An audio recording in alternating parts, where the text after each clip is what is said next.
Hello guys, today I want to talk about something I have some pretty personal opinion about, and I do not expect any of you to take it, and I actually welcome you for you to have any criticism and a skepticism about whether my opinion is right or not, and give your own opinions in the comment section below.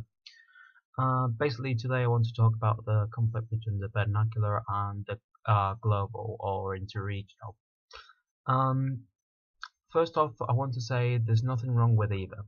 I actually enjoy both, and both have their place. However, the problem arises when one tries to superimpose it over the other and basically erase it. Usually, it's the interregional or global against the vernacular or local.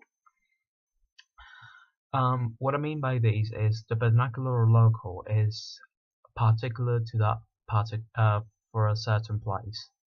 It's it, it's something that may be related to other regions, but it has its own traditions, whether it be art, architecture, music, cuisine, whatever you can call it. There's a certain amount of things that are particular to that place of the world, and they are not anywhere else. Whereas the interregional or global is happens to be in more regions. It can be within the same country, within the same continent, or it can be a global thing. Um, when I said there's no problem with either, is because the vernacular obviously gives a sense of identity of the different regions and such, so it is a good thing to have. And the global usually facilitates the spread of different technologies that make life easier, such as mobile phones, computers, different machines, and so on and so forth. And it helps communications across the globe. So we have no choices really. However, there is a problem when one tries to superimpose it with the other, because in the case of vernacular over interregional, it tends to lead to a certain isolation, leads to a cultural isolation, which can be quite sad. There are a few different countries that whereas where they keep the vernacular, however, they become really skeptic to a really unhealthy level of different nationalities. And the problem with interregional going over the vernacular is because the interregional will be kept in one way or another, um, whether it be newspapers or someone take a photo of it. Chances are that there's going to be at least some remain of it because it's spread across different countries. However, the vernacular is particular to a certain place, and if you kill it off, pretty much like a animal or plant species, it dies off. It's really hard to bring it back to life.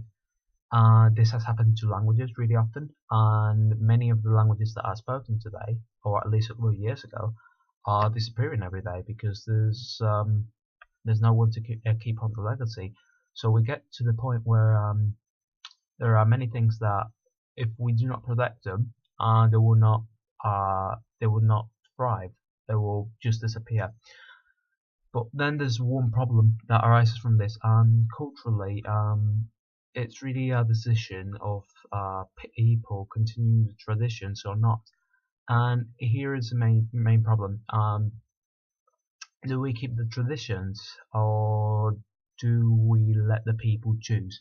And sometimes it's not as easy as that, because the thing is, um, whether it's a bad thing or a good thing, each individual identity is part of the great.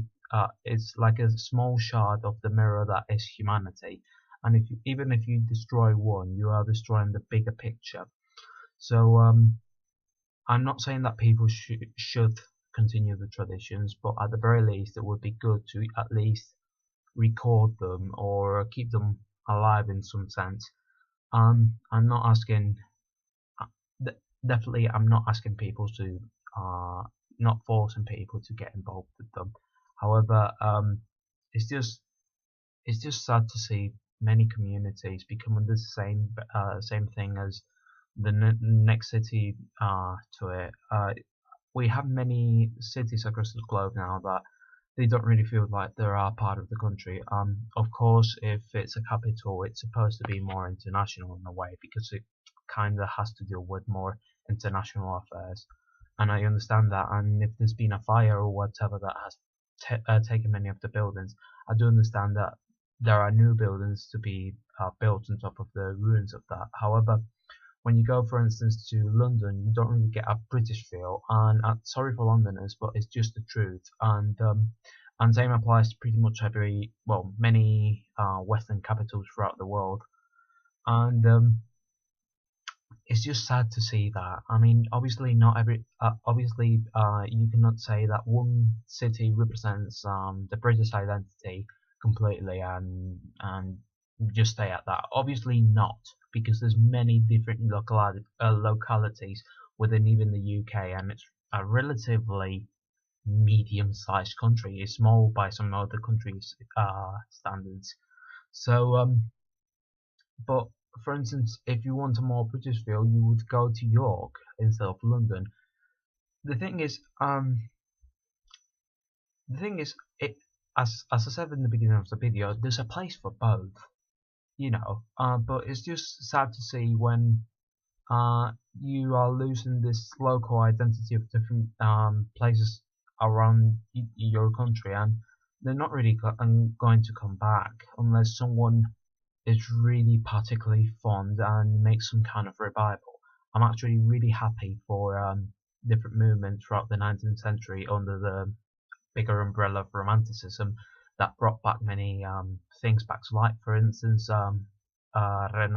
the Renaissance in Catalonia brought Catalan identity, language, and culture back to life. And if it had not been for it, there probably wouldn't be that much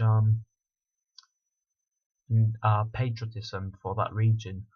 And well, regardless of the Civil War and the two dictatorships that were in the 20th century. In any case, I think it would be great if we could just be able to accept people having a global communication throughout the globe and trying modern technologies and different styles of buildings that and the forms of art that are not particular to a certain place, but at the same time keep the local traditions, because one of the saddest things really is for a place to become a sterile environment where there's nothing that is from that place. I don't know, if I go to the Netherlands, I want to feel like I am in the Netherlands. If I go to Germany, I want to feel like I am in Germany, and not only because the language is German.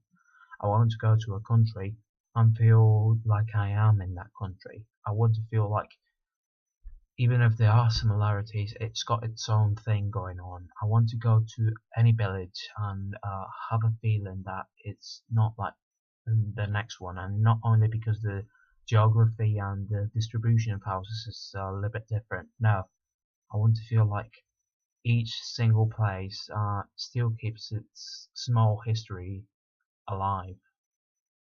I don't know.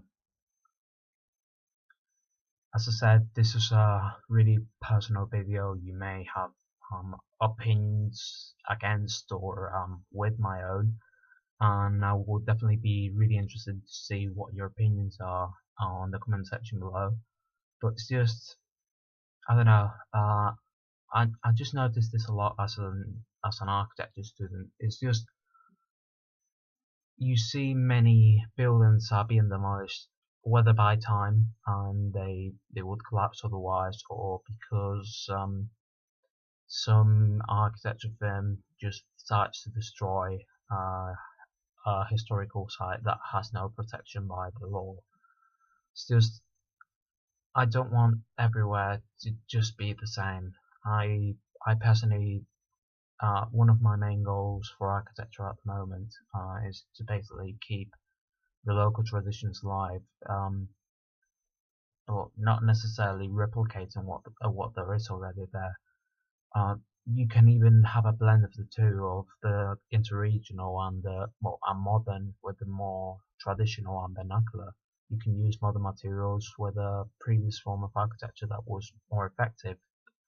Like many architecture types throughout the world were done for a reason, For instance, in Northern European countries, they used to be painted in vibrant colours because that would get a lot of the sun's heat to the house, and they used to have really sloped roofs to prevent the rain from going through and having leaks going on. So yeah, there's some traditions that that they were really effective and we are not keeping to this day. But at the same time, for instance, I don't know, you may be able to use a steel structure to make the building more stable.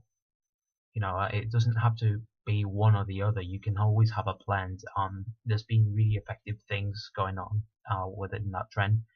Art Nouveau did it, Art Deco did it, some more eclectic buildings in our day are doing it, but it's just, at this moment, it's really a minority, and I just hope that the vernacular does not disappear, and that in saving the vernacular, we don't become isolated from the rest of the communities throughout the world or through our own country and just have animosity between them.